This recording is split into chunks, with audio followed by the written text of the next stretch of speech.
अमेरिकी राष्ट्रपति ट्रंप ने ऑटो सेक्टर में आयात पर 25% टैरिफ लगाने की घोषणा की। व्हाइट हाउस का दावा है कि इससे घरेलू कंपनियों को फायदा मिलेगा, जिसका अनुमान है कि इससे हर साल $100 बिलियन का रेवेन्यू जुटाया जा सकेगा। हालांकि इस फैसले के फौरन बाद ही गाड़ी बनाने वाली अमेरिकन कंपनियों के शेयर में गिरावट शुरू हो गई है।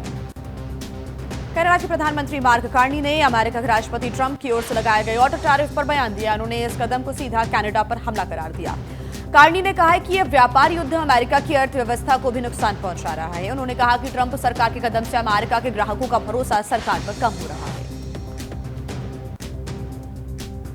डोनाल्ड ट्रंप ने भारत की चुनाव व्यवस्था की तारीफ की है, साथ ही अमेरिका की चुनाव प्रणाली में सुधार की बात कही है। उन्होंने कहा कि अमेरिका की चुनाव प्रणाली में बदलाव की आवश्यकता है। अपने कार्यकारी आदेश में ट्रंप ने भारत और ब्राजील का उदाहरण देते हुए कहा, दोनों ही देश मतदाताओं की पहचान को बायोमेट्रिक डेटाबेस के साथ जोड़ रहे हैं, जबकि अमेरिका में अभी तय ये नहीं हुआ है।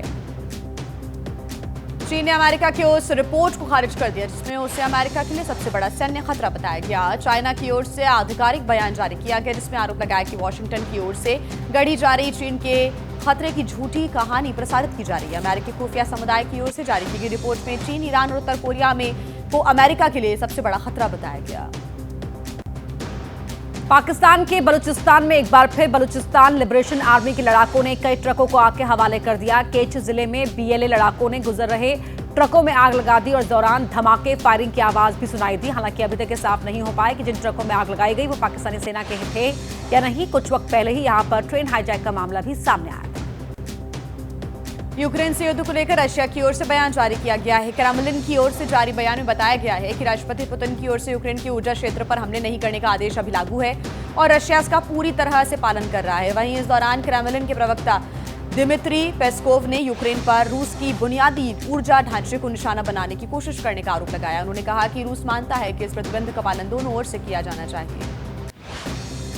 रूस ने बुधवार को पकड़े गए 23 यूक्रेनी सैनिकों को आतंकवाद के आरोप में दोषी ठहराया है। ये सभी यूक्रेन में जारी लड़ाई से जुड़े हुए थे। इस पर यूक्रेन ने आपत्ति जारी की है। रूस की मीडिया रिपोर्ट्स की माने तो वीडियो में दोषियों में 14 वर्तमान या पूर्व आजोव ब्रिगेड के लड़ाके समेत 23 लोग शामिल हैं, जिसे रूस की ओर से आतंकवादी ग्रुप घोषित किया गया है। अमेरिका में व्हाइट हाउस की ओर से वीडियो जारी किया गया है जिसमें दिखाया गया है कि सोमालिया में अमेरिका ने आतंकवाद विरोधी हवाई हमले किए, जिसमें सोमालिया की एक गुफा में छिपे दर्जनों आईएसआईएस के जिहादी आतंकियों को मार गिराया गया। ये भी कहा गया कि बाइडेन सरकार की ओर से फैलाए गए कचरे को हम साफ करेंगे। पहले वो अमेरिकन को निशाना बनाते थे, लेकिन अब वो हमारे शिकार है। हमास को इजराइल की ओर से आखिरी वार्निंग जारी की गई है। इजराइल के पीएम बेंजामिन नेतन्याहू ने कहा है कि शर्तें मान ले वरना गजा पर इजराइल कब्जा कर लेगा। नेतन्याहू ने कहा कि अगर हमास बंधकों को रिहा नहीं करता है तो इजराइल गजा पर कब्जा कर लेगा। वहीं फलस्तीन के लोग अब गजा में हमास के खिलाफ नारेबाजी कर रहे हैं और नाराजगी जाहिर कर रहे हैं। रूस अगर पोलैंड पर हमला करता है तो नेटो की प्रतिक्रिया विनाशकारी होगी, कहना है नेटो के महासचिव मार्क रूटे का, जिन्होंने रशिया को चेतावनी दी और कहा है कि नेटो गठबंधन हमेशा पोलैंड के साथ खड़ा है और अगर रूस उस पर हमले की कोशिश करता है तो उसके परिणाम बेहद गंभीर होंगे।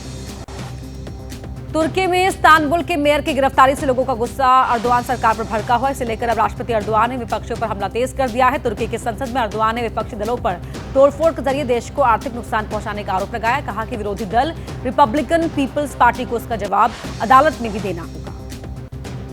ब्राजील के सुप्रीम कोर्ट पैनल के ज्यादातर जजेस ने पूर्व राष्ट्रपति बोल्सोनारो के खिलाफ तख्तापलट के आरोप को स्वीकार कर लिया है। बुधवार को 4 जजेस ने बोल्सोनारो पर मुकदमा चलाने के पक्ष में मतदान किया।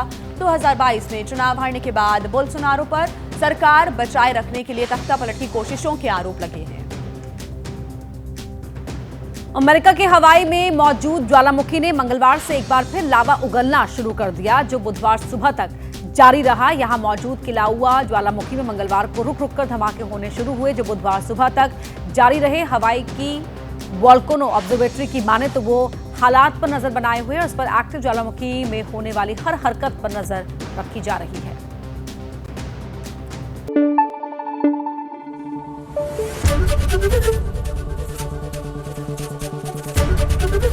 एबीपी न्यूज आपको रखे आगे।